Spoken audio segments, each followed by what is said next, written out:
महाराष्ट्रातील ताज्या घडामोडी पाहण्यासाठी आजच आपल्या विदर्भ न्यूज माझा चॅनलला यूट्यूबवर सबस्क्राईब करा।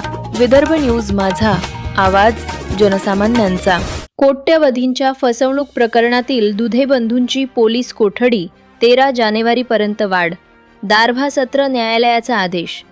दिग्रस येथील कोट्यवधी रुपयांच्या आर्थिक फसवणूक प्रकरणात अटकेत असलेले केंद्र प्रमुख गिरीश किसनराव दुधे आणि त्याचा भाऊ शिक्षक विनोद किसनराव दुधे यांना आज शुक्रवारी सायंकाळी दारव्हा सत्र न्यायालयात हजर करण्यात आले असता न्यायालयानं दोघांची पोलीस कोठडी 13 जानेवारीपर्यंत वाढवण्याचे आदेश दिले आहेत।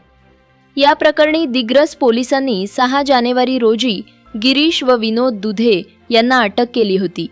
यापूर्वी न्यायालयानं 9 जानेवारीपर्यंत पोलीस कोठडी सुनावली होती। आज पोलीस कोठडीची मुदत संपल्यानंतर दोघांना पुन्हा दारव्हा सत्र न्यायालयात हजर करण्यात आले असता तपासासाठी आणखी वेळ आवश्यक असल्याचं कारण देत दिग्रस पोलिसांनी कोठडी वाढीची मागणी केली।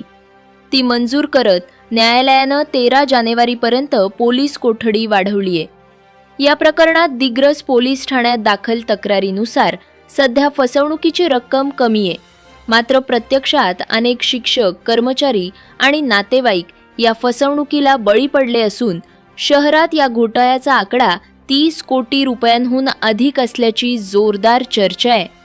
पुष्पांजली दिनेश रंधेरिया व मनोज अशोक पाटील दोघे राहणार वर्धा यांनी ग्रो कॅपिटल आणि विश्वांजली व्हेंचर LLP या बोगस कंपन्या सुरू केल्या।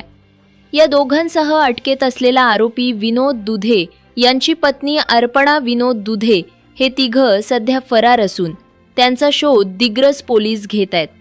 आरोपींनी गुंतवणुकीवर 15% परताव्याचं आमिष दाखवून नागरिकांची मोठ्या प्रमाणात फसवणूक केल्याचं तपासात समोर आलंय।